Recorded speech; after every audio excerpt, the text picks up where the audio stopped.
Jain friends, welcome to Hypothesis powered by Growth Mount UPSC. I am Dhruv Jani. आज तक हमने विश्व इतिहास में लगभग 7 उपाख्यान देखे, 7 लेक्चर्स देखे। वैसे तो नंबर ऑफ लेक्चर्स कई है, मगर नंबरिंग की दृष्टि से देखें तो हमने 7 जो हमारे उपाख्यान है उसको पूर्ण किया है। और उसमें हमने इवोल्यूशन ऑफ लाइफ के साथ हमने 2 विश्व की जो महान प्राचीन सभ्यता है उसका भी जिक्र किया है, जिसमें एक प्राचीन इजिप्ट का समावेश होता है और दूसरा होता है प्राचीन सुमेर का। जैसे कि हमें पता है कि जो प्राचीन सुमेर है वह मेसोपोटामिया का ही भाग है। मेसोपोटामिया की जो सिविलाइजेशन से मकदूनिया आप उसे कह लीजिए, उसका ही भाग है। तो जो आज का उपाख्यान है वो भी one of the Mesopotamia civilisation से ही रहेगा, और हम लोग जो है उसकी जो बात है वह आगे बढ़ाएंगे, उसको अभ्यास करेंगे। अगले उपाख्यानों में हमने थोड़ी चर्चा की थी, मगर मैं आपको यहाँ थोड़ा रिकॉल करवा दूंगा कि मेसोपोटामिया जो है वह विस्तार दरअसल 2 बड़ी नदियों से बना है। और मेसोपोटामिया ग्रीक वर्ड है जिसे 2 नदियों का प्रदेश कहा जाता है। इसका जो अर्थ है वह शाब्दिक अर्थ होता है। और यह 2 नदियों के बीच का जो उपजाऊ प्रदेश है, यह प्रदेश में कई सारी सभ्यताएं जो है वह समय के अलग अलग बिंदुओं पर वहाँ उसका विकास हुआ, वहाँ उसका उद्भव हुआ प्लस विकास हुआ। क्लियर? तो उसी के तहत यह जो बेबीलोनिया है वो भी एक मेसोपोटामिया की ही सिविलाइजेशन है, और लगभग वही क्षेत्र में इसका भी जो जन्म है वह यहाँ हुआ था और इसका विकास भी यहाँ हुआ था। तो जो 4 महत्वपूर्ण मेसोपोटामिया की सिविलाइजेशन से मेसोपोटामिया की सभ्यता है, हम उसे एक बार यहाँ इसकी हम लोग सूची बना ले जो हमारे लिए थोड़ा महत्वपूर्ण है। पहली हो गई सुमेर की सभ्यता।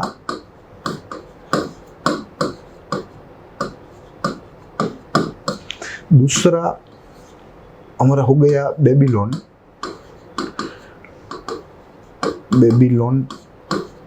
की सभ्यता। तीसरी सभ्यता हो गई पक्कड़ की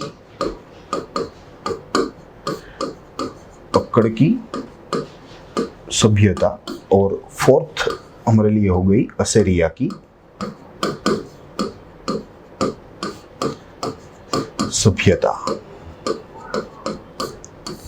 हमें यह ध्यान रखना है कि यह चारों सभ्यताओं का जो क्षेत्रफल था वह लगभग कॉमन था। थोड़ा सा जो है हमें फेरफार दिखता है प्रत्येक सभ्यता के क्षेत्रफल में, मगर majoritily it was the same area, it was the common area. मगर समय के अलग अलग बिंदुओं पर यहाँ जो है अलग अलग लोगों के द्वारा अलग अलग ये जो सभ्यता है उसका उद्भव हुआ और उसका विकास भी इन लोगों के द्वारा हुआ था। उनमें से हमने जो सुमेर की सभ्यता है उसके बारे में हमने खासी जानकारी प्राप्त कर ली है, उसके बारे में हमने अभ्यास अच्छी तरीके से कर लिया है। आज का जो हमारा विषय है वह रहेगा बेबीलोन। ये भी एक महत्वपूर्ण मेसोपोटामिया की ही सभ्यता है, और जिसके बारे में हम लोग हमारी जो मोडस ऑपरेंडी है हिस्ट्री सीखने की, उसके तहत ही हम लोग बेबीलोन की बात करेंगे।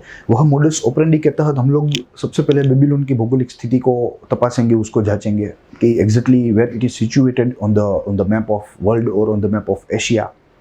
क्लियर? उसके बाद हम लोग वहाँ का जो राजकीय इतिहास है उसकी बात करेंगे, वहाँ के प्रजा के बारे में बात करेंगे कि वहाँ की जो प्रजा थी वह किन लोगों से बनी थी, जो लोग थे वे कहाँ से आए थे। पहले तो प्रश्न ये आएगा कि बाहर से आए थे या वहीं के लोग थे। अगर बाहर से आए थे तो कहाँ से आए थे। क्लियर? वो हो जाने के बाद हम लोग उसका राजकीय इतिहास देखेंगे। राजकीय इतिहास के बाद वहाँ का राजतंत्र देखेंगे। राजतंत्र के बाद वहाँ की अलग अलग जो स्थितियाँ हैं जिसमें सामाजिक धार्मिक आर्थिक स्थितियों का समावेशन होता है, उसकी भी बात करेंगे।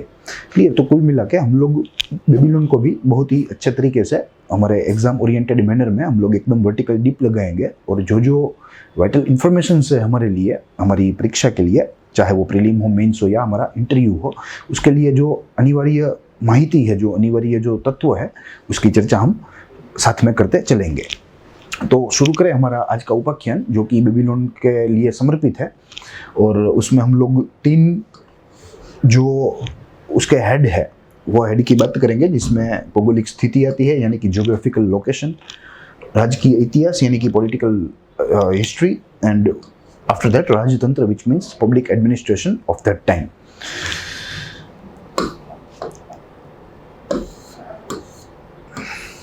देखिए, सर्वप्रथम हम लोग बेबीलोन की जो सभ्यता है उसके बारे में थोड़ा इंट्रोडक्शन ले लेंगे कि यह जो सभ्यता है वह दरअसल इसकी जो खासियत थी, इसकी जो विशेषता है वह क्या थी। तो मैं एक बात आपको बता दूं कि बेबीलोन की एक बड़े से बड़ी विशेषता थी, और यह विशेषता जो थी वह थी वहाँ का कानून शास्त्र या आप कायदे शास्त्र कह लीजिए। Clear, it was a code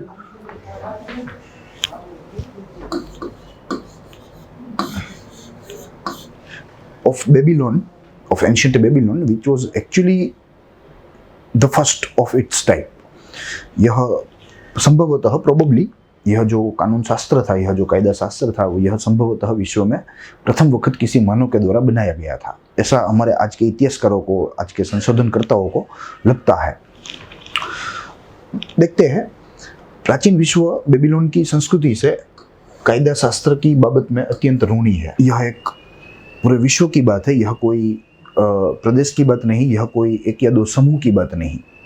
clear, पूरे प्राचीन विश्व को कानून शास्त्र की भेंट देने वाला जो कोई प्रथम हो तो वो है बेबीलोन। उसके बाद बेबीलोन ने विश्व को प्रथम बार कायदा शास्त्र की संहिता दी। Yes, it was very organised, it was very organisedly coded.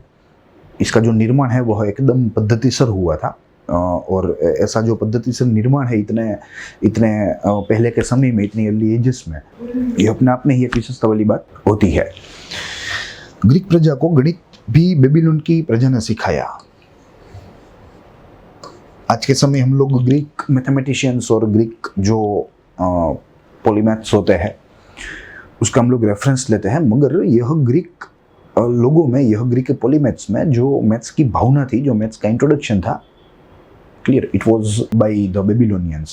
Actually, Greeks should be thankful to Babylonians to introduce maths to themselves. clear, तो बेबीलोन इतनी अर्ली एजेस में होने के बावजूद भी it was a very developed, और वहाँ का आगे हम लोग देखेंगे, वहाँ का जो राजतंत्र है वो भी एकदम व्यवस्थित था, सुव्यवस्थित था।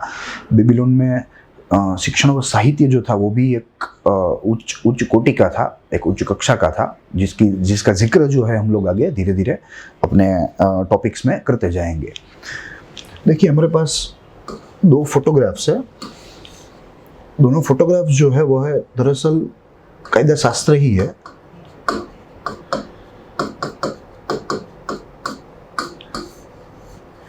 जो हेमरूबी नामक एक राजा हुआ, जो कि एक अक्कड़ का राजा था, उसके द्वारा इसका जो निर्माण है वह करवाया गया था। और यह जो कायदा शास्त्र है वह निर्माण के पीछे यह राजवी का जो है पुरुषार्थ है, और पूरा का पूरा जो श्रेय है इतने पहले के समय में यह कानून शास्त्र घड़ने का, वह श्रेय 100% यह हेमरूबी को जाता है। और दूसरा जो फोटोग्राफ है वो स्मॉल कॉपी है। ऊपर का जो फोटोग्राफ है यह एक पूरा का पूरा टेक्स्ट है, पूरा का पूरा कोड है। नीचे का जो फोटोग्राफ है वह एक सिंबॉलिक है, छोटा है, मगर जो है इसकी रेप्लिका आप बोल सकते हो, छोटी रेप्लिका आप बोल सकते हो।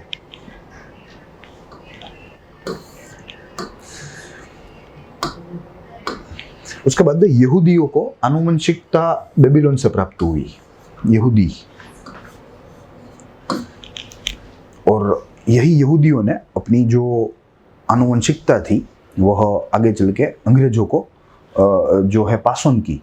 तो बेबीलोन जो है उसके जो तत्व थे वे आज के समय भी अंग्रेजों में, यूरोप के लोगों में हमें आज के समय भी दिख रहे हैं।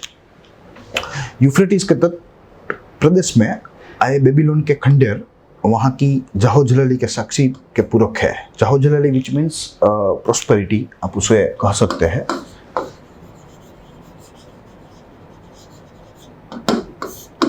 तो आज के समय जो यूफ्रेटिस का जो मैदान है, वह मैदान में से जो उत्खनन के दौरान जो हमें अवशेष प्राप्त होते हैं, वह अवशेषों से हमें पता चलता है कि यहाँ की जो प्रजा थी, यहाँ का जो समाज था, यानी कि यहाँ का जो राज्य था वह कितना समृद्ध था, इसका अंदाजा हम लोग यह खंडहरों में से लगा सकते हैं। बेबीलोन के एक राजा हेमरूबी ने सुमेर और अक्कड़ प्रदेश को जीतकर अपनी सत्ता स्थापी। सुमेर और अक्कड़ प्रदेश को जीतकर,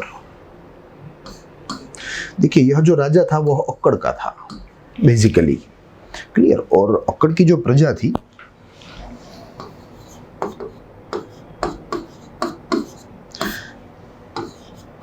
और सामने बेबीलोन। देखिए इसमें से जो बेबीलोन की जो प्रजा थी वह नॉन सेमेटिक थी, वाइल अक्कड़ की जो प्रजा थी वह थी सेमेटिक। हमारे अगले उपाख्यान में हमने यह दो जो नाम है, यह दो जो टर्म है, उसके बीच में जो डिफरेंस है उसकी भी चर्चा की थी। तो I appeal you to see that, तो ही यहाँ आपको जो है यह जो दृश्य है वह और क्लियर होगा और अच्छी समझ आपकी होगी। यही हेम रूबी की मैंने बात आपको बोली थी कि यही हेम रूबी को जो है बेबीलोन का जो कायदा शास्त्र है वह बनाने का श्रेय इसे ही मिलता है। यही हेम रूबी है जो कि बेसिकली अक्कड़ का था।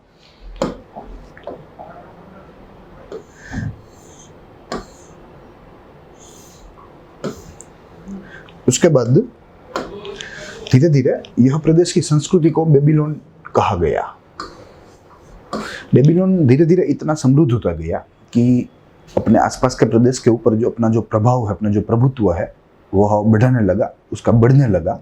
और इसी की वजह से पूरे प्रदेश को ही बेबीलोन के नाम से जो है पहचाना जाने लगा। बेबीलोन नामक एक शहर है या आप नगर कह लीजिए उसे,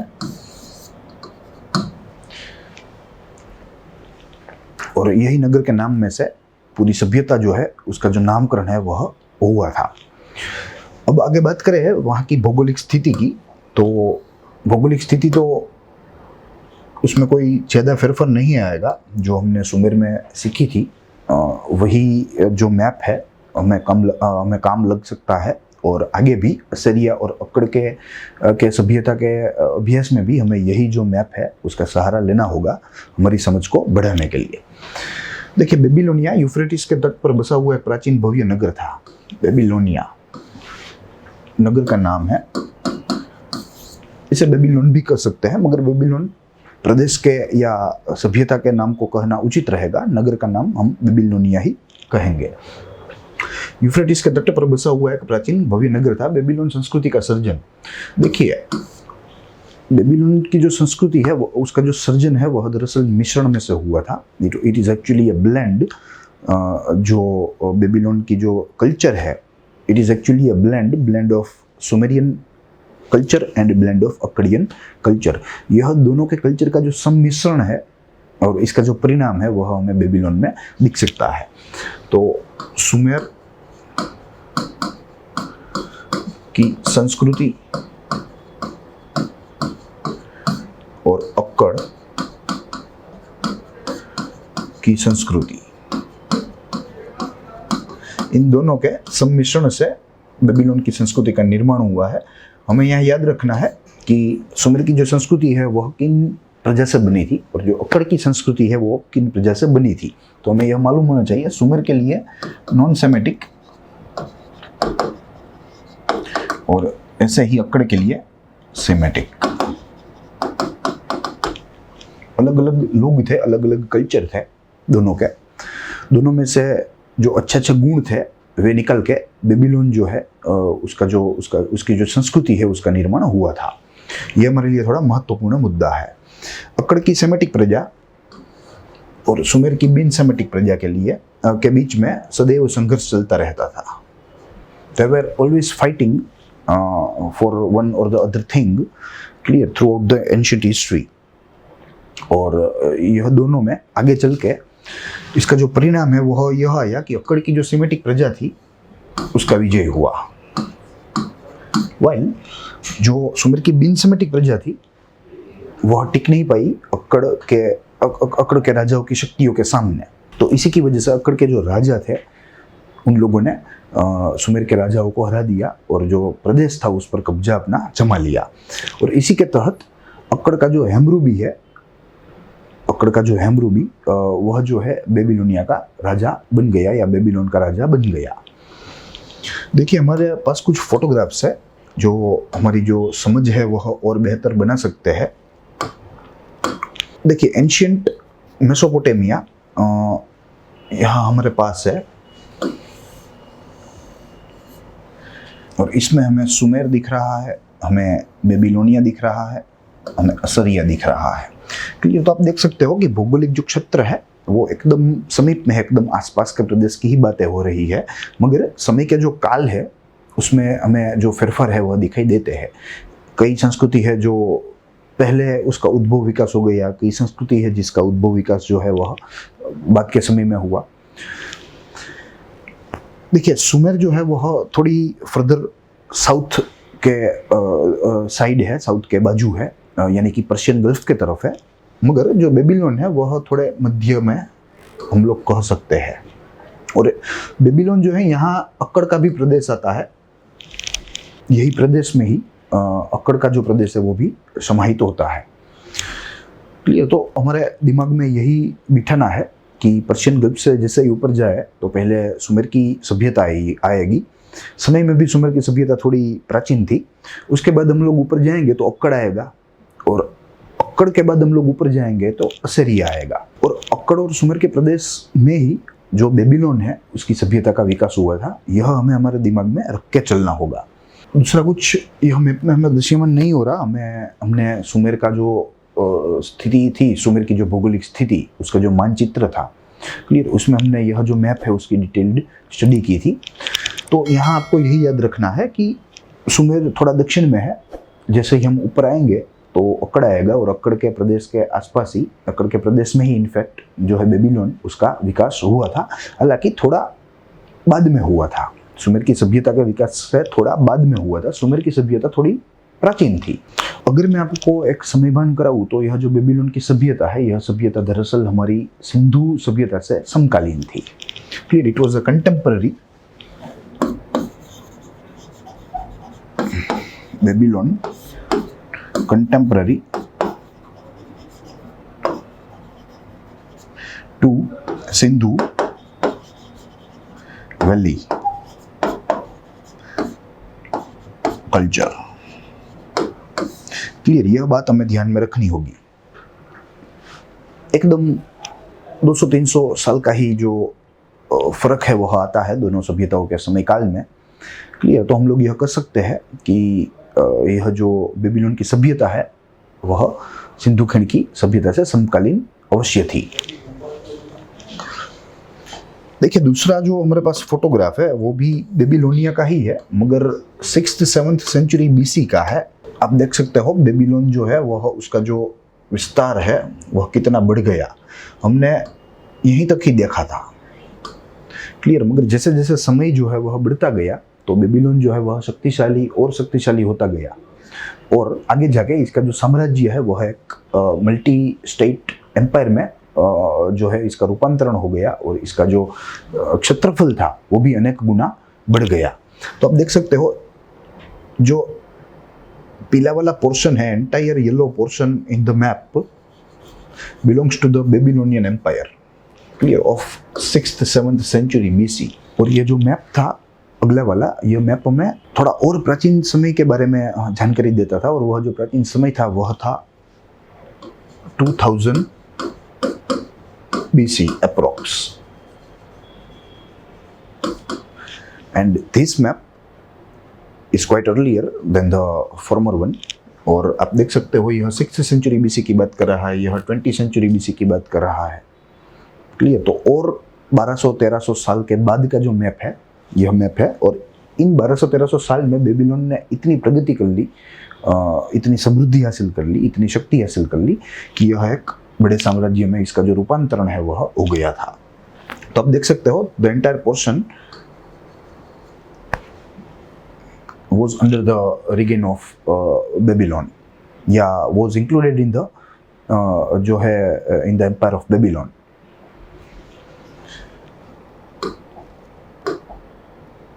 देखिए, अब आगे अगर बात करें राजकीय इतिहास की, तो राजकीय इतिहास में हमें थोड़ी जो महत्वपूर्ण बात है उसकी चर्चा हमें करनी होगी। देखिए, सर्वप्रथम हमारे पास फोटोग्राफ है।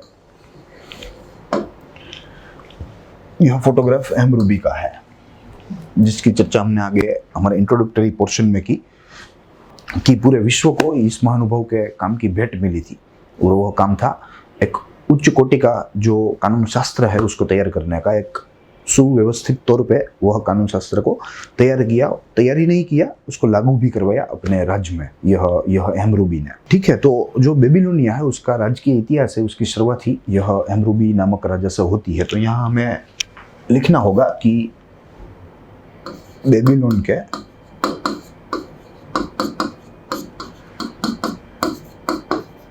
राजकीय इतिहास शुरुआत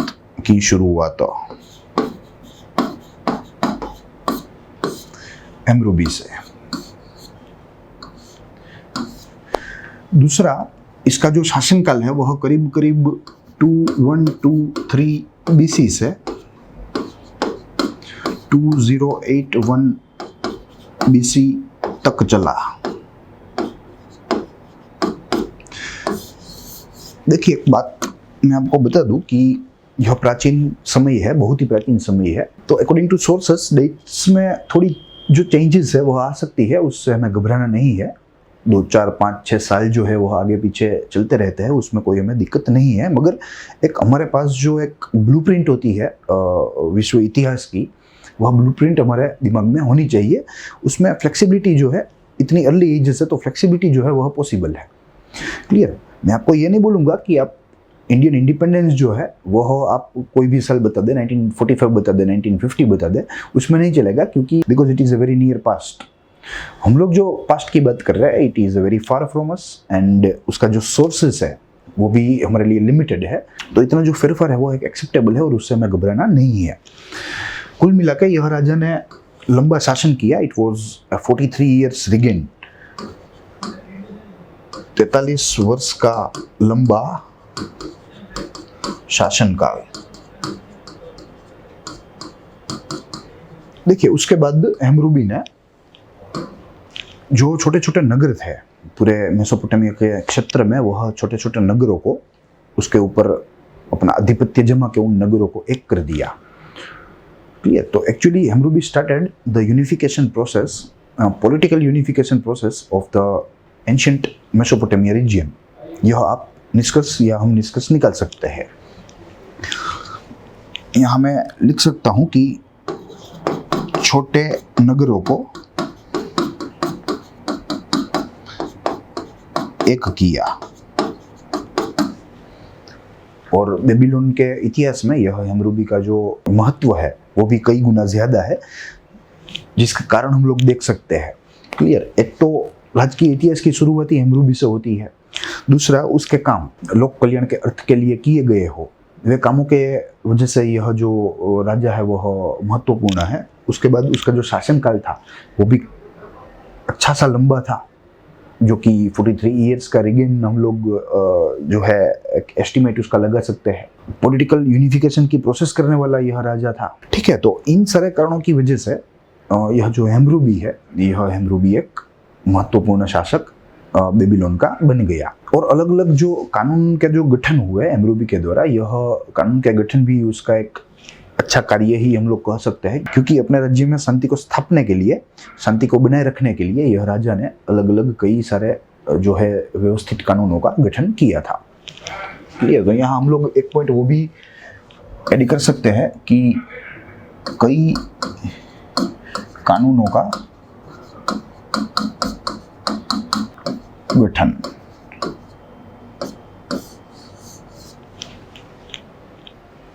और इसी की वजह से यह जो हेमरूबी है यह बेबीलोन के इतिहास में अमर हो गया।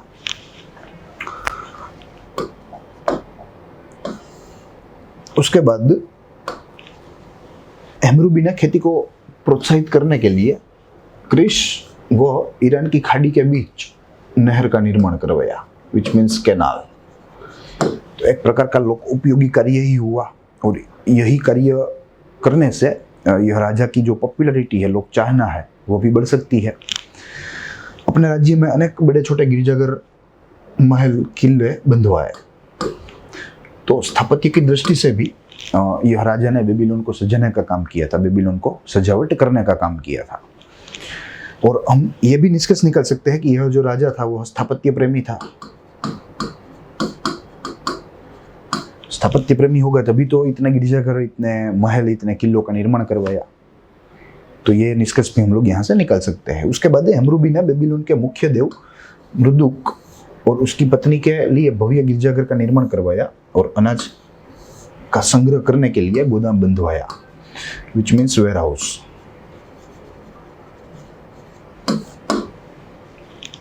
तो यह राजा प्रजावत्सल था। यह राजा के काम से ऊपर हम लोग यह निष्कर्ष निकाल सकते हैं। और दूसरा, जो प्रजावत्सल के साथ धार्मिक वृत्ति भी रखता था, तभी तो किसी बड़े देव के लिए इतना भव्य गिरजाघर बंधवाया।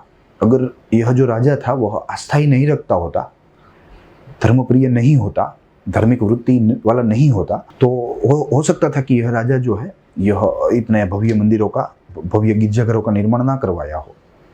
मगर यहाँ हमें ऐसा उल्लेख मिलते हैं, ऐसे कई सारे हमें तथ्य हमारे सामने आते हैं हमारे अभ्यास के दौरान, संशोधनकर्ताओं के द्वारा, पुरातत्वविदों के द्वारा।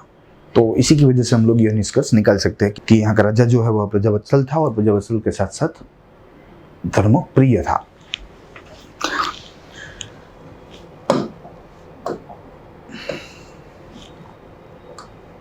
उसके बाद बेबीलोन के विकास के लिए फरात यानी कि यूफ्रेटिस नदी पर पुल भी बनवाया, जिसकी वजह से ट्रेड एंड कॉमर्स में बूस्ट आया, क्योंकि यह पुल की वजह से जो ट्रांसपोर्टेशन था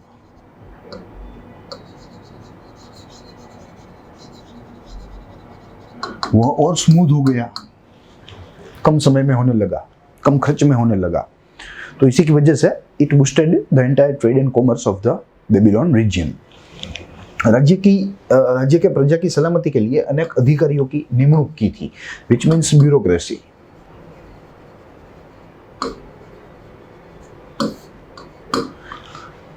हमरूबी नीति का उदार था, ही वॉज अ जनरस, वो है एक उदार जो है राजा था।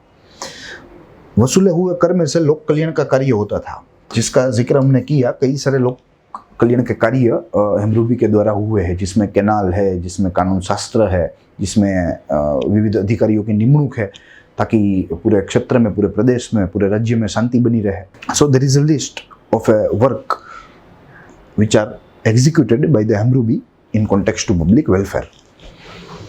उसके बाद बेबीलोन के प्राप्त अवशेषों पर से हमें प्रतीत होता है कि ईसा मसीहा के जन्म से 2000 साल पहले यह प्राचीन संस्कृति का महत्व का केंद्र था।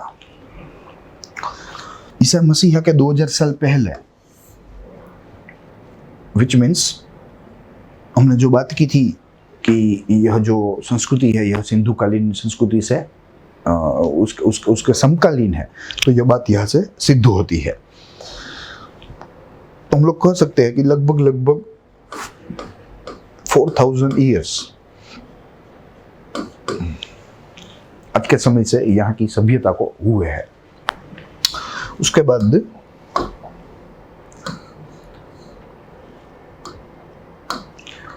बेबीलोन के विनाश का कारण उसकी भौतिक समृद्धि ही बनी। इतना समृद्ध हो गया कि वहाँ के जो लोग थे, उन लोगों में जो युद्ध का जो तत्व था वह तत्व धीरे धीरे समाप्त होता गया over a period of time. और आगे चल के यहाँ की जो प्रजा थी वह दुर्बल बन गई, क्योंकि ये लोग सुख में डूबे रहते थे। तो युद्ध करने की जो आदत है, युद्ध करने का जो सामर्थ्य है, ये लोग गवा बैठे। और इसी की वजह से यही भौतिक समृद्धि इन लोगों के विनाश के लिए, इन लोगों के विनाश का एक कारण बन गई। उसके बाद पूर्व में से कैसाइट लोग बेबीलोन की समृद्धि देखकर आकर्षित हुए। पूर्व में से, ईस्ट में से कैसाइट पीपल बेबीलोन की समृद्धि देखकर आकर्षित हो गए और वे लोग जो है वे अपना आक्रमण जो है वे बेबीलोन के ऊपर करने लगे। कैसाइट लोगों ने अनेक आक्रमण किए।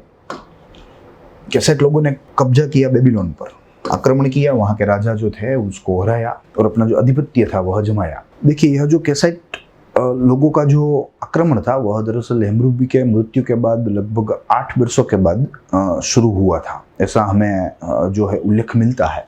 तो हमें यहाँ यह बात को नोट करनी होगी। अनेक आक्रमण किए, हेमरूबी की मृत्यु के 8 साल बाद कैसेट लोगों ने बेबीलोन के विस्तार पर कब्जा किया। इन लोगों ने झूठ लिया पूरा का पूरा जो प्रदेश था वह यानी यहाँ की बेबीलोन की प्रजा के हाथ से। यह कैसेट लोगों ने बेबीलोन पर लगभग 600 वर्षों तक राज्य किया। It was a very long period कि कैसेट लोग आए, आक्रमण किया, बेबीलोन के प्रदेश के ऊपर कब्जा किया और अपना जो कब्जा है वह वहाँ के वहाँ जमा लिया for approximately 600 years, which means for 6 century. और समय में यह एक बड़ा आंकड़ा है, 600 वर्षों तक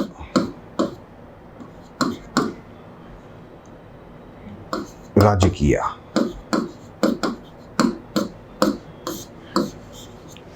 सौ वर्षों तक यह जो बेबीलोन के लोग थे वे लोग कैसेट लोगों की जो है सत्ता, उसके नीचे उन लोगों ने अपना जो जीवन है वह अपना प्रसार किया। एक बात और भी हुई, कैसेट लोगों के आक्रमणों की वजह से जो बेबीलोन का जो विकास था विज्ञान की दृष्टि से या कोई अलग क्षेत्र में जो विकास था वह विकास जो है वह एकदम सा रुक गया और फर्दर जो डेवलपमेंट की प्रोसेस है वो आगे चल पाई नहीं।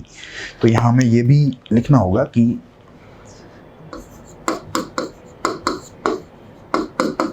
बेबीलोन का विकास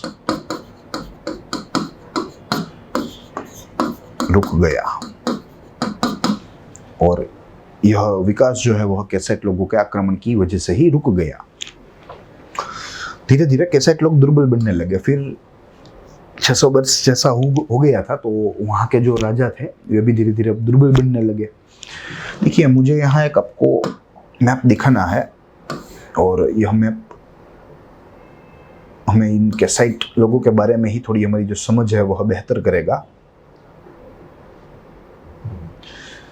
13th सेंचुरी BC का यह मैप है, थोड़ा अर्ली एज का है। देखिए, जो ऑरेंज आपको दिख रहा है यह पूरा कैसेट लोगों का विस्तार है जो कि उन लोगों ने बेबीलोन पर आक्रमण करके अपना आधिपत्य स्थापा था। क्लियर? यह पूरा ऑरेंज जो एरिया है वही दर्शाता है। शुरुआत में उन लोगों की जो राजधानी थी वह बेबीलोन थी, मगर बाद में उन लोगों ने दूर कुरीगांगजू नामक एक शहर है वहाँ अपनी जो राजधानी है वह स्थापित कर दी थी। ये हमें याद रखना है, शुरुआती राजधानी बेबीलोन में थी, बाद में वे लोग बड़ी राजधानी जो है वे दूसरे गांव में, दूसरे नगर में ले गए थे। देखिए, ईस्ट से आए तो हमें लगता है कि यहाँ से कहीं से आए होंगे,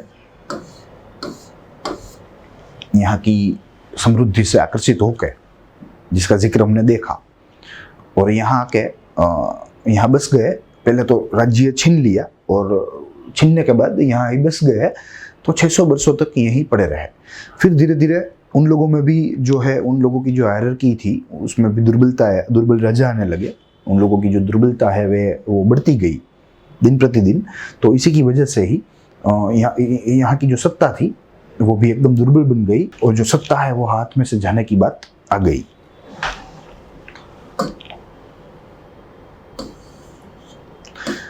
देखिए, कैसेट पीपल के बारे में अगर मैं आपको बताऊं तो यह जो लोग थे, ये लोग दरअसल, कैसेट लोग दरअसल, इसे पहले तो इंग्लिश में KASSITE पीपल कहा जाता है और वे लोग एंशिएंट नियर एशिया के वतनी थे। यह थोड़ी महत्वपूर्ण बात है, एंशिएंट नियर एशिया के वतनी थे। और एंशिएंट नियर एशिया में कौन कौन से जो प्रदेश थे वे पड़ते थे वे हमें मालूम होना चाहिए। देखिए, जो प्राचीन एंशिएंट नियर एशिया है उसका जो प्रदेश है वह आज के कई मॉडर्न एरियाज को उसमें समाहित करता है, जिसका अभ्यास करना हमारे लिए थोड़ा अनिवार्य है, थोड़ा महत्वपूर्ण है। देखिए हमारे पास मैप है और यह मैप में पूरा का पूरा जो एंशियंट नियर एशिया है वह एशिया दिखाया गया है। देखिए जो आप डार्क शेडेड देख रहे हैं वह पूरा का पूरा एंशियंट नियर एशिया है। आप देखिए इसमें आज के कितने देश शामिल होते हैं यह पूरे प्रदेश में। अंटोलिया से शुरू होता है, अंटोलिया को एशिया माइनर भी कहा जाता है, जो कि एशिया का एक पश्चिमतम जो है छोर है। आज के एशिया खंड का पश्चिमतम आप बोल सकते हैं उसको, वेस्टर्न मोस्ट जो है एरिया उसे एशिया माइनर कहा जाता है या एनाटोलिया हम कह सकते हैं, जो कि आज के इराक में पड़ता है। फिर उसके बाद सीरिया है, इजराइल है, पैलेस्टीन है, असेरिया है, मेसोपोटामिया का रीजन है विच मीन्स इराक का है, पर्शिया ईरान का है, यहाँ इजिप्ट, नूबिया, ये सब क्षेत्रों का समावेश जो है यह एंशियंट नियर एशिया के हेड के नीचे होता था प्राचीन समय में, जो हमारे लिए बहुत ही महत्वपूर्ण है। तो ये लोग जो थे कैसेट लोग, ये इन जगहों पर रहते थे, मेनली यहाँ रहते थे ऐसा हमें लगता है, क्योंकि जो आक्रमण हुआ वह पूर्व की बाजू से हुआ। तो यहाँ से कैसेट लोगों ने आक्रमण किया यहाँ पर, और यहाँ जो सत्ता थी उसको उखाड़ फेंका और अपने अपने जो पग थे वे यहाँ जमा दिए पूरे 600 साल तक। ये तो this is the map of ancient near Asia, जो हमारे लिए थोड़ा महत्वपूर्ण है। इसमें कौन कौन सी कंट्रीज आज की कंपेयर होती है वो आपको जानना और देखना ज़रूरी है, इसीलिए हमने यह मैप का सहारा लिया। ये हमें याद भी रखना है, हमारे प्रीलिम्स के लिए महत्वपूर्ण है, हमारे मेंस आंसर राइटिंग के लिए भी बहुत महत्वपूर्ण है। उसके बाद देखिए बेबीलोन की प्रजा को अपनी गुमाई हुई सत्ता व समृद्धि वापस लेने में 400 वर्ष का समय जो है वह लग गया, क्योंकि यहाँ के जो राजा थे वे राजा ने सब बर्बाद कर दिया था, सब लूट लिया था। तो फिर से खड़ा होने के लिए बेबीलोन को अलग 400 साल का जो समय है वह लग गया, परंतु बेबीलोन की प्रजा व्यवस्थित सत्ता स्थापित नहीं कर पाई। फिर भी जो फुल फ्लेज जो रिजाइम है वह एस्टेब्लिश नहीं हो सका बेबीलोन की प्रजा से। असीरिया के राजा सेनाचरीब के अमल दौरान बेबीलोन में विद्रोह हुआ। असीरिया का राजा सेनाचरीब थोड़ा महत्वपूर्ण राजा है, और इसी के अमल के दौरान बेबीलोन में विद्रोह हुआ। यह राजा ने अपनी ताकत का इस्तेमाल करते हुए और यह जो विद्रोह है उसको एकदम शांत कर दिया। इन शॉर्ट सेनाचरीब ने बेबीलोन का नाश किया, उसके ऊपर हमला करके वह विद्रोह को शांत करने के लिए उसने पूरे शहर का ही नाश कर दिया, विनाश कर दिया।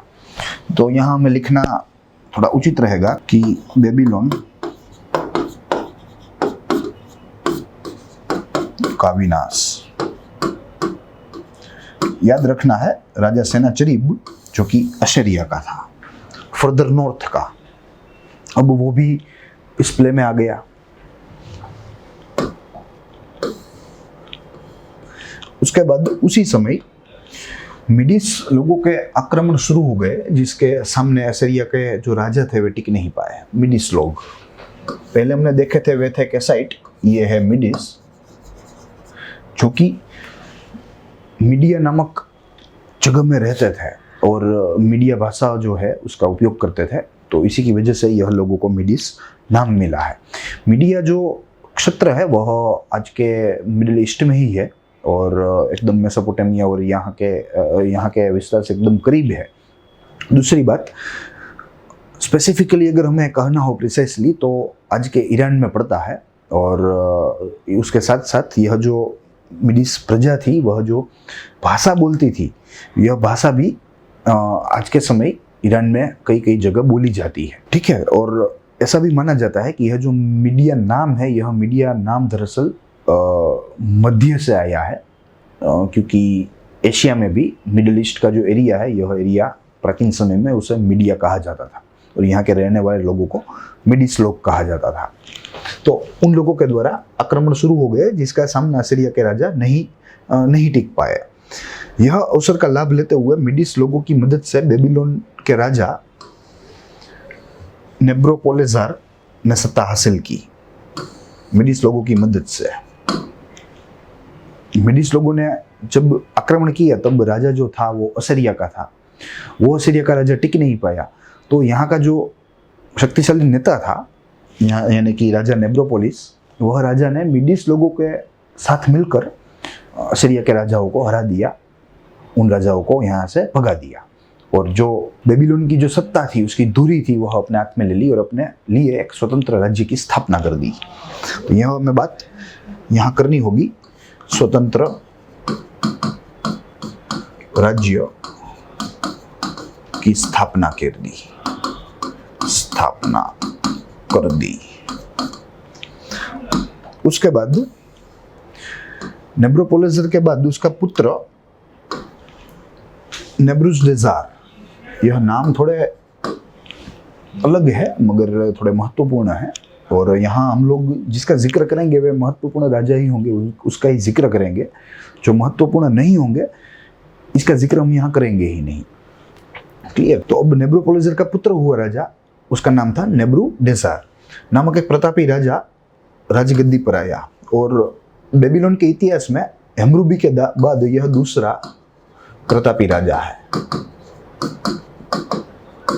इसके पिता थे, वो भी यह राजा के जितने प्रतापी नहीं थे, कम प्रतापी थे, कम शक्तिशाली थे, कम प्रभावित थे, कम प्रभावक थे। वहीं उसका जो पुत्र था, यह बेबीलोन का दूसरा शक्तिशाली राजा माना जाता था। पहला जो था वह था हेम्रुबी। देखिए, यहाँ हमें मीडिया का अगर जिक्र देखना हो तो दिस इज मीडिया। यहाँ असेरिया है, यहाँ सीरिया है, यहाँ पर्शिया है। क्लियर? तो यह जो पूरा का पूरा विस्तार है, यह मीडिया का था प्राचीन समय में, और संभवतः लगता है कि यह पूरे क्षेत्रफल में यह जो मीडिया है यह थोड़ा मध्य में है, तो इस जगह का नाम भी मीडिया रख दिया गया, ऐसा हमें लगता है।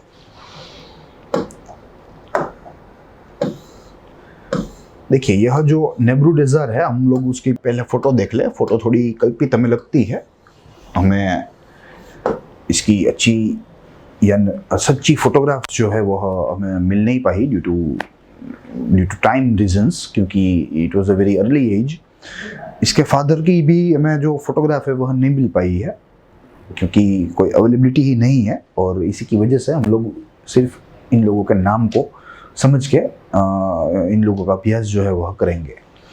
देखिए, एक तो हमने देखा कि नेब्रूजडेजार जो था वह दरअसल दूसरा प्रतापी राजा था।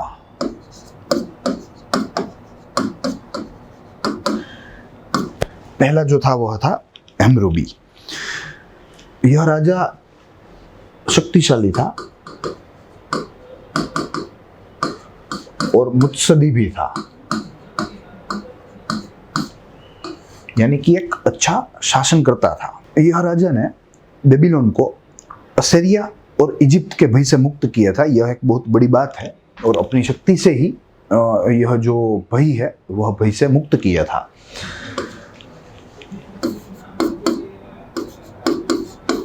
बेबीलोन को असीरिया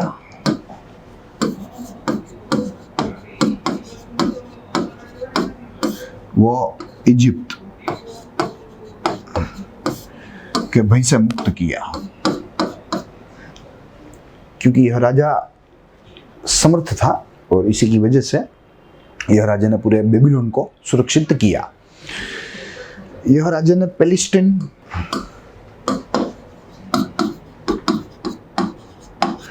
पैलेस्टाइन बोल लीजिए इसको, वो सीरिया के ऊपर अपना आधिपत्य जमा लिया, उसके ऊपर हमला करके वहां के राजाओं को हरा के भगा के यह राजा ने अपना जो क्षेत्रफल था अपने राज्य का उसको बढ़ाया। यह राजवी ने पूरे बेबीलोन की सजावट की थी, पूरे बेबीलोन को डेकोरेट किया था, यानी कि यह जो राजा था वह स्थापत्य प्रेमी था। बेबीलोन को सजाया।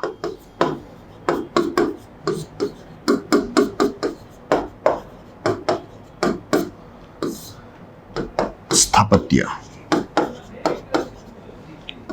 हमने पहला भी एक राजा देखा था हमरूबी, वो भी स्थापत्य जो है उसका प्रेमी था और उसने भी बेबीलोन को सजाने का काम किया था। और दूसरा जो राजा है नेबूकदनेस्सर, वो भी जो है स्थापत्य प्रेमी था और उसने भी बेबीलोन को सजावट करने का काम किया था। एक और नेबूकदनेस्सर के काम की बात करें तो यह नेबूकदनेस्सर ने पूरे बेबीलोन के चारों तरफ दीवार का निर्माण करवाया था। यह भी एक बहुत बड़ी बात है सुरक्षित रखने के लिए बेबीलोन को। यह राजा ने एकदम किलेबंदी जो है वह पूरे नगर के आसपास करवाई थी। ये एक विशेष बात हम कह सकते हैं। उसके बाद अगर हम आगे देखें तो बेबीलोन से कई ऐसी ईंटें हमें प्राप्त हुई है जिसके ऊपर लिखा हो, मैं नेबूकदनेस्सर हूं, बेबीलोन का राजा। यही बात इसकी जो शक्ति है, इसका जो सामर्थ्य है, उसका प्रमाण है। यह राजवी ने अपने राज्य में झूलते बगीचे बनवाए, which means अच्छी इंजीनियरिंग कला जो है वो भी यहाँ विकसित हो चुकी थी। यह बात से हमें प्रतीत होता है। उसने अनेक गिरजाघरों का भी निर्माण करवाया, अनेक गिरजाघर। ये राजा धर्म प्रेमी भी था, धर्म प्रेमी। यहाँ हम लोग लिख सकते हैं कुशल इंजीनियरी।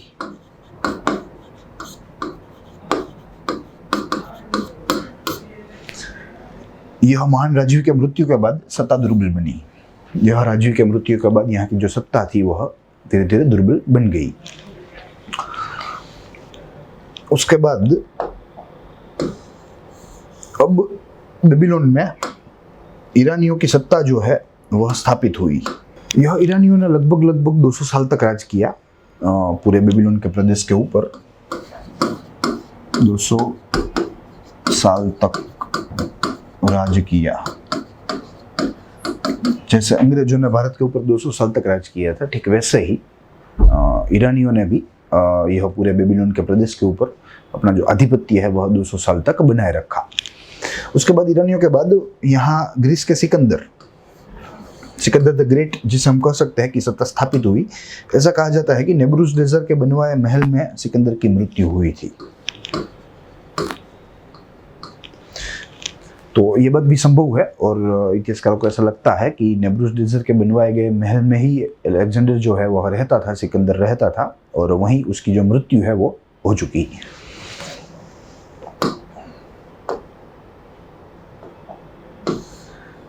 अब देखिए, राजतंत्र की बात करें तो राजतंत्र यहाँ का सुव्यवस्थित था, क्योंकि यहाँ के जो राजा थे वे राजा सक्षम थे, शक्तिशाली थे और अच्छे जो है प्रशासनिक थे। बेबीलोन के राजतंत्र को व्यवस्थित करने के लिए हमरूबी की धारा संहिता या कानून संहिता, कायदा संहिता कह लीजिए, का योगदान नोंदनीय है। धारा संहिता जीवन के प्रत्येक पहलुओं को समावेश करने वाली यह धारा संहिता थी, जिसमें व्यापार, विवाह, जागीर, न्याय, लॉ एंड ऑर्डर, कानून, जिसे हम कानून व व्यवस्था कह सकते हैं, कानून व व्यवस्था एक्सेट्रा, सारी चीजों का समावेश जिसमें होता था, यह जो धारा संहिता थी वह हमरूबी के द्वारा बनाई गई थी, लागू भी करवाई गई थी। देखिए, यह धारा संहिता जो है, इसकी जो शुरुआत है वह शुरुआत दरअसल देवों की प्रार्थनाओं के साथ होती थी। तो ये हमें भूलना नहीं चाहिए, देवों की प्रार्थना के साथ शुरुआत। और आज के जो इतिहासकार है, संशोधनकर्ता है, जो इतिहास के तज्ञ है, वे लोगों के द्वारा ऐसा माना जाता है कि ऐसी सुव्यवस्थित जो न्याय संहिता है, ऐसी सुव्यवस्थित जो धारा संहिता है, वह दरअसल मानव के इतिहास में प्रथम थी। It was a maiden attempt which was made by Akkadian king Hammurabi to frame the very organised law book, या आप उसे धारा संहिता कह सकते हैं। उसके बाद बेबीलोन की राज्य व्यवस्था का ख्याल हमें उपलब्ध मिट्टी की नाम पत्रिकाओं से पता चलता है। नेम पैलेट्स पर जो लिखा है उससे हमें वहाँ का एडमिनिस्ट्रेशन, वहाँ का राजकीय इतिहास इत्यादि बातों के बारे में हमें पता चलता है। राजा राज्य का सर्वोच्च बड़ा था, ही वॉज एपेक्स, या आप कह लीजिए सुप्रीम। राजा शाही आनुवंशिक नहीं थी, विच मीन्स नॉट हेरिडिटरी।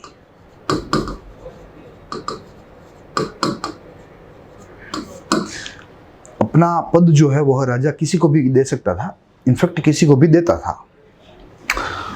उसके बाद राज्य व्यवस्था की छोटी सी बात भी राजा का ख्याल बाहर नहीं रहती थी, which means king was involve in each and every operation of the state, whether it was a big और स्मॉल।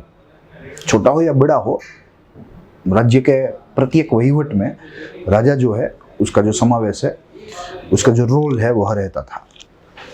उत्तम वहीवट के लिए राज्य को छोटे विभागों में विभाजित कर दिया गया था। छोटे विभाग अधिकारियों के द्वारा कर वसूलात की जाती थी। कर वसूलात, टैक्स रेवेन्यू। और बेबीलोन की जो आय थी, उसकी जो इनकम थी, उसमें मैक्सिमम प्रोपोर्शन जो था वह टैक्स रेवेन्यूज का रहता था। राजा लश्कर का भी बड़ा था। यस, और प्राचीन जो हमने सभ्यता देखी, हमने सुमेर की बात की, हमने इजिप्ट की बात की, जिसमें हमने उस सभ्यता में हमने जैसे राजा का रोल देखा था at the time of war, कि राजा जो है वह खुद युद्ध के मैदान में, रणभूमि में उतर जाता था हथियार के साथ लड़ने के लिए, नहीं के पीछे बैठता था कि पूरी सेना खत्म हो जाए, फिर उसका जो है टर्न आए, फिर उसकी बारी आए। ऐसा नहीं था। यहाँ पे भी as like Sumerian and Egyptian civilisation, यहाँ का राजा भी रणभूमि में एकदम एक्टिवली पार्टिसिपेट करता था, और सेनापति जो है उसका कार्य जो है वह करता था, पूरी सेना का दिशा सूचन करता था। इसलिए तो हमें यहाँ लिखना होगा कि युद्ध के समय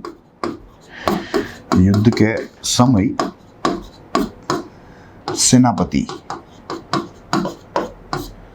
का कार्य। और जो हारा हुआ राजा था उसे गुलाम बनाया जाता था, उसकी पूरी सेना को गुलाम बनाया जाता था। युद्ध में जो कोई भी हारा हुआ पक्ष हो उसको जो है गुलाम बनना पड़ता था, according to ancient mechanism. Babylon के न्यायालय यहाँ के गिरजाघर थे। ये भी हमने देखा था, जैसे सुमेर और इजिप्ट की सभ्यता में गिरजाघर जो थे वे न्यायालय का काम करते थे। वहाँ के जो धर्मगुरु थे वे न्यायाधीश का काम करते थे। तो ठीक उसी तरह ही बेबीलोन में भी यहाँ के जो गिरजाघर थे वे एक न्यायालय समान थे, न्याय बांटने का काम करते थे, और धर्मगुरु न्यायाधीश का कार्य करते थे।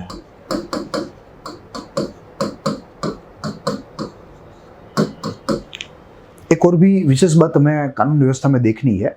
अपीलेट जुरिडिक्शन जो था वह राजा के पास था, और ये एक बहुत ही अच्छी बात है। अपीलेट जुरिडिक्शन यानी कि दुहाई।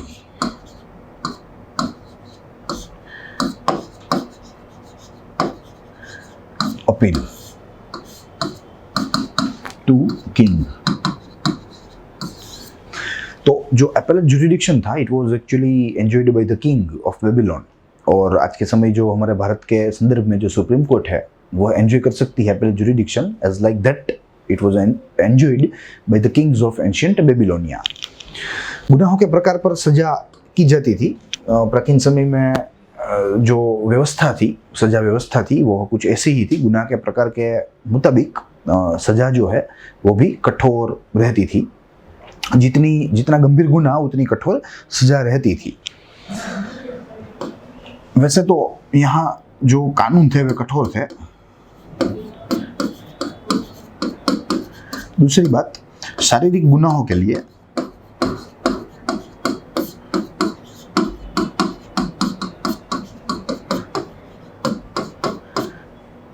टिट फॉर टेट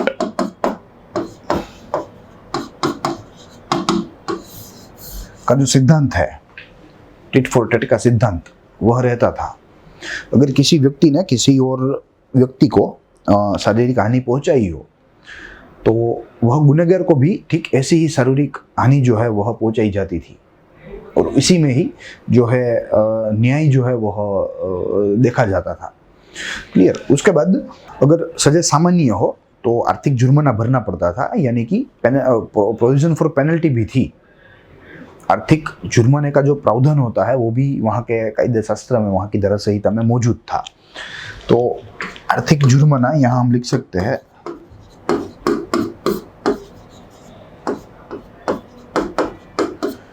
सामान्य गुनाहों में।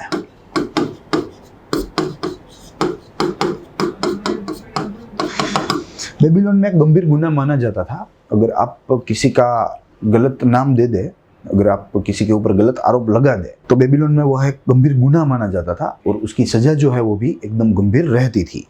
बेबीलोन की धारासभा में एक विचित्र प्रावधान था। दरअसल वह अच्छा था, मगर आज के समय में थोड़ा हमें विचित्र हमें लगता है। और यह प्रावधान कुछ ऐसा था कि अगर किसी प्रांत में चोरी हो गई हो तो वह चोरी की जो भरपाई है वह भरपाई उस प्रांत के सूबे के द्वारा होती थी। वह प्रांत का गवर्नर जो है वह कंपेंसेट करता था फॉर द लॉस। तो यह बहुत ही एक अच्छी बात है और बहुत ही अकाउंटेबिलिटी लाने वाली बात है, जवाबदेही लाने वाली बात है। सिर्फ जिम्मेदारी नहीं, सिर्फ सत्ता नहीं, मगर जिम्मेदारी और सत्ता के साथ जवाबदेही का जो एलिमेंट है, यह एलिमेंट हमें यहाँ बेबीलोन में दिखता है। ये एक बहुत ही विशेष बात है, बहुत ही अच्छी बात है। अगर खून हुआ हो किसी भी प्रांत में तो वह प्रांत का जो सूबा है वह सूबे को जो डिसीज्ड फैमिली है वह फैमिली को कंपेंसेट करने के लिए 12,000 रुपीज़ जो है वह देने पड़ते थे।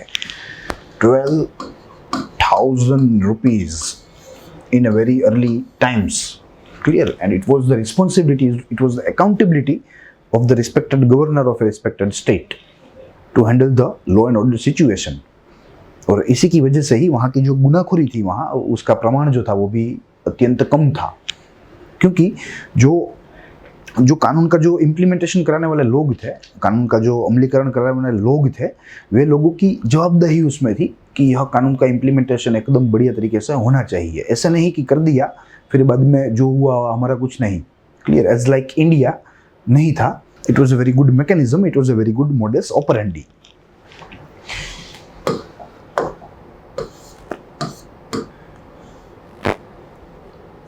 देखिए यहाँ हम लिख दिया है, बेबीलोन की धारा संहिता मुताबिक जो किसी घर चोरी हुई हो तो उस प्रदेश का जो सूबा है वह क्षतिपूर्ति विच मीन्स कंपेंसेशन की भरपाई करता है। महसूल वसूलत के लिए राजा द्वारा राज्य में अनेक अधिकारियों की निमणूक होती थी। महसूल वसूलत के लिए, रेवेन्यू कलेक्शन के लिए तमाम प्रकार के जो दर थे वे दर राज्यों के द्वारा ही संचालित होते थे, which means regulation by state.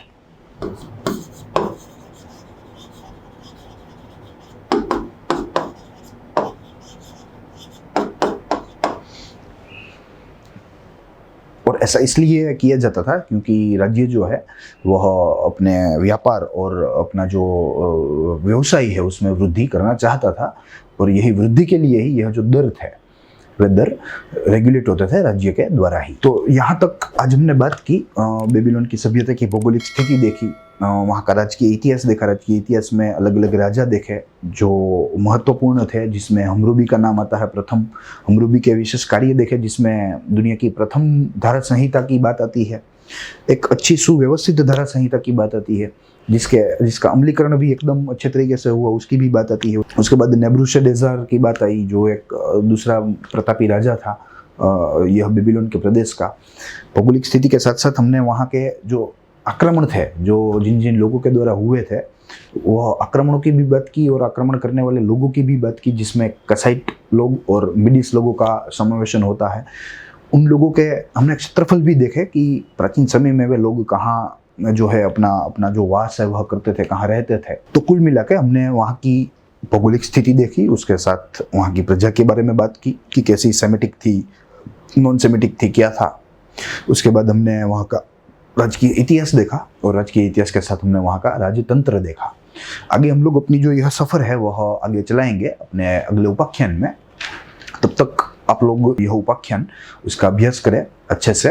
और मैं एक बात आपको बोलना चाहता हूँ कि यह जो पूरे वर्ल्ड हिस्ट्री के सेशंस होते हैं, इसका ऑप्टिमम जो सेटिस्फेक्शन है आपको तभी मिलेगा जब आप यह पूरे के पूरे सिंगल सेशंस में देखेंगे यह एक एक लेक्चर, और ऐसे ही नहीं देखेंगे, अपने साथ अपनी नोटबुक रखेंगे, पेन रखेंगे, हैंड्स फ्री रखेंगे, then only you are able to get the optimum satisfaction of these sessions. देखिए, I recommend you and appeal you to use the quartet formula, which means a group of 4 and which consists of your notebook, your mobile, your pen and your hands free.